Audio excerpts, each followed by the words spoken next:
أعوذ بالله من الشيطان الرجيم بسم الله الرحمن الرحيم الحمد لله نحمده ونستعينه ونستغفره ونتوب إليه ونعوذ بالله من شرور أنفسنا ومن سيئات أعمالنا من يهده الله فلا مضل له ومن يضلل فلا هادي له وأشهد أن لا إله إلا الله وحده لا شريك له وأشهد أن محمدا عبده ورسوله صلى الله عليه وسلم.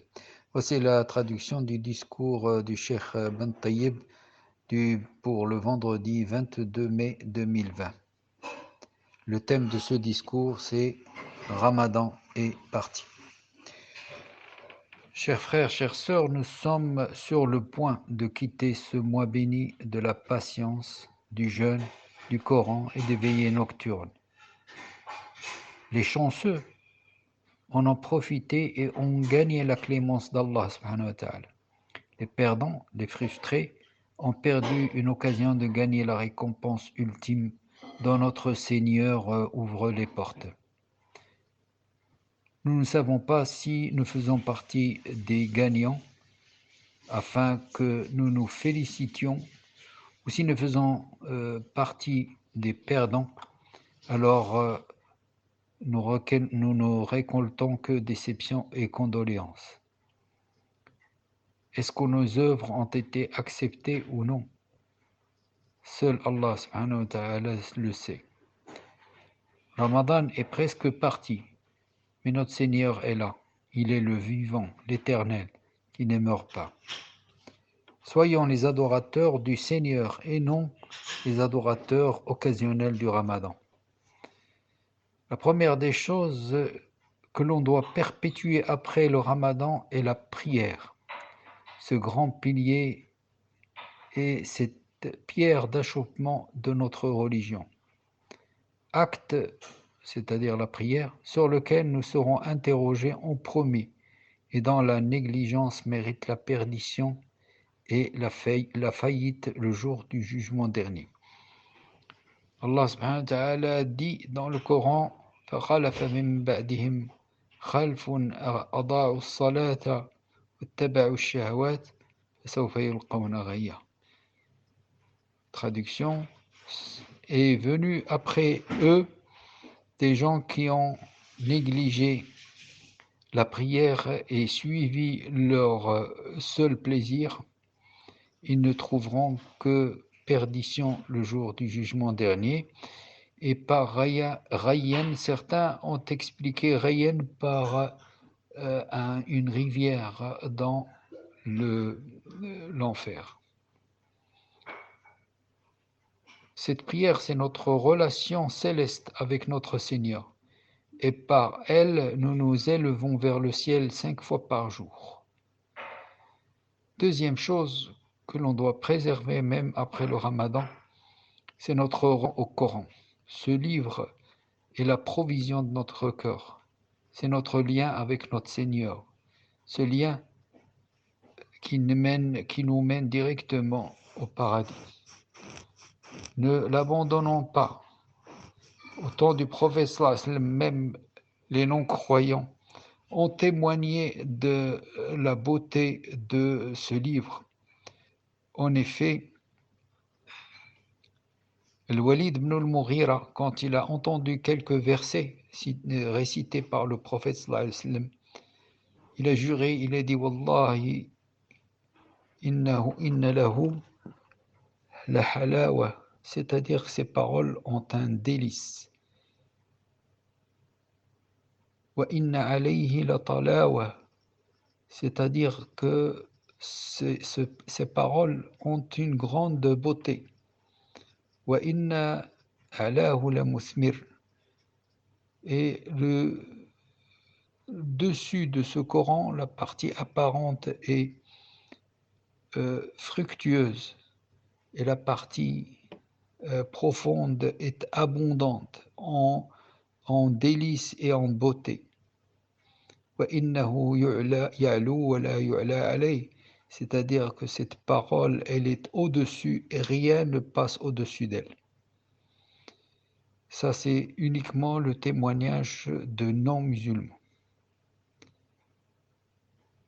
troisième chose, notre rapport avec le rappel et l'invocation d'Allah subhanahu wa ta'ala, c'est-à-dire le dhikr.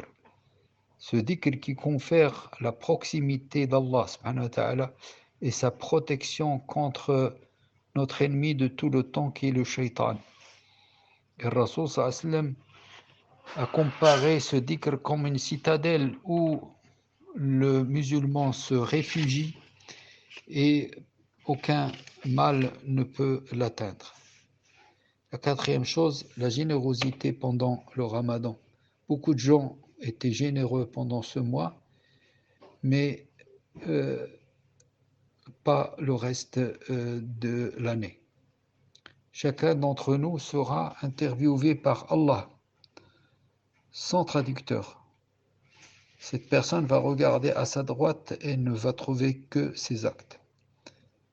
Elle va regarder à gauche et ne trouvera que ses actions.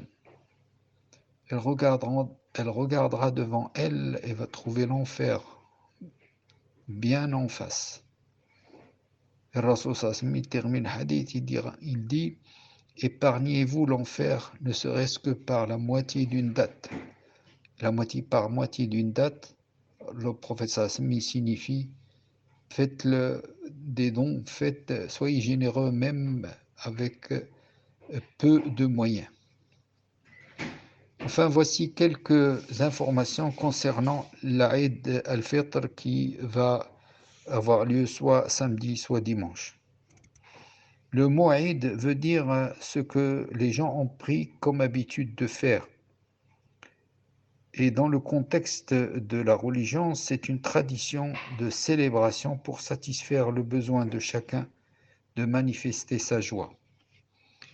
Il est bien entendu interdit de jeûner ces deux occasions que l'islam nous offre, c'est-à-dire le jour de l'Aïd al-Fitr et le jour de l'Aïd al-Adha,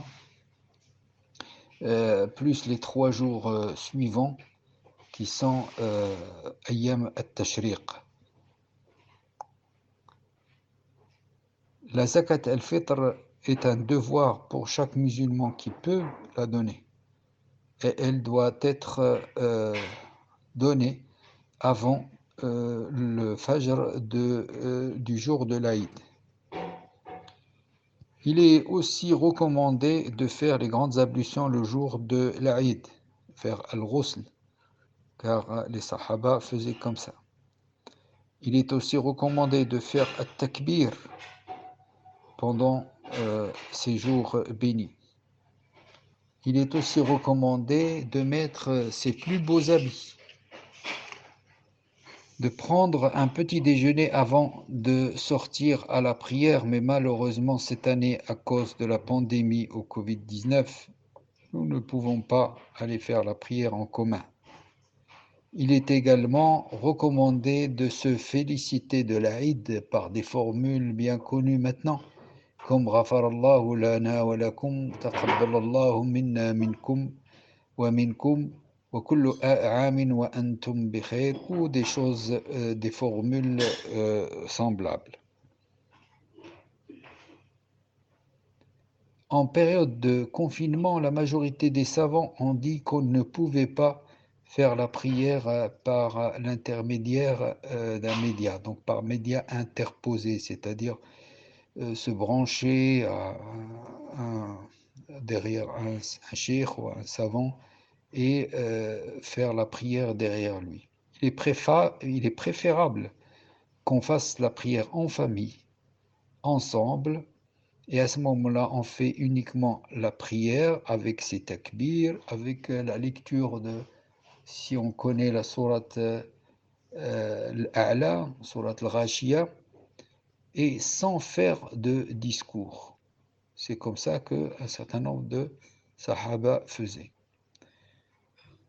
En conclusion, qu'Allah subhanahu wa ta'ala accepte votre jeûne, qu'il vous donne de la baraka pour votre famille et tous vos proches, qu'Allah accepte nos prières et notre lecture du Coran, et qu'il nous fasse parvenir au Ramadan prochain de l'année prochaine en ayant accepté celui de cette année. Jazakumullah khairan. Et sachez que pour ceux qui ne savent pas à qui donner la zakat al-fitr, ils peuvent la déposer dans la caisse prévue à cet effet dans la cour de la mosquée d'Ambilly, aux 3 rue des Alpes à Ambilly. وجزاكم الله خيرا وتقبل الله منا ومنكم وغفر الله لنا ولكم السلام عليكم ورحمة الله وبركاته